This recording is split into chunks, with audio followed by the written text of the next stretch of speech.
Good morning sa lahat, lalo na dito sa Middle East at iwan ko tanghali na ata sa Pilipinas.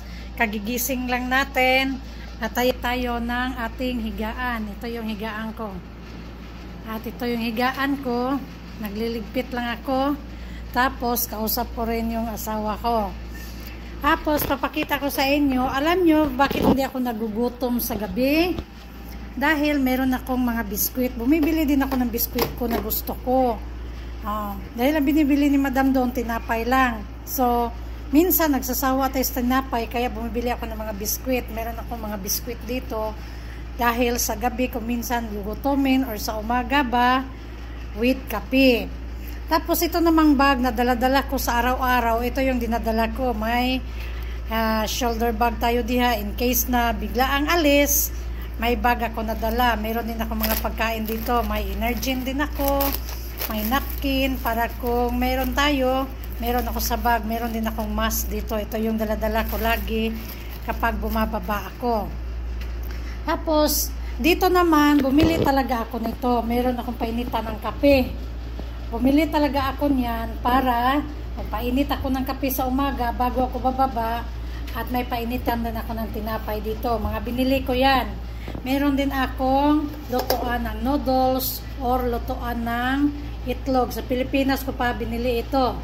Dahil minsan gusto kong kumain ng noodles sa gabi or sa umaga ba, meron din ako malutuan dito. Or itlog na ilalaga. O meron din ako malutuan dito. Meron akong tea. Meron akong chai dito. Meron din akong gatas dito. At meron din akong, tea pala. Meron din akong asukal dito. Tapos, nagdadala na lang ako ng tubig dito para pangkape ko. Meron din akong intercom para in case na tatawagan ako ni Madam. Bihira lang naman tumatawag yan dahil kapag may kailangan na kailangan lang talaga, hindi naman tumatawag yan. Tapos, dito naman, ito yung meron din akong mga pagkain dito na bumibili din ako. Meron akong kape. May odong patay galing Pilipinas at miswa. Meron din akong Quaker kasi minsan sa gabi nag-Quaker din ako.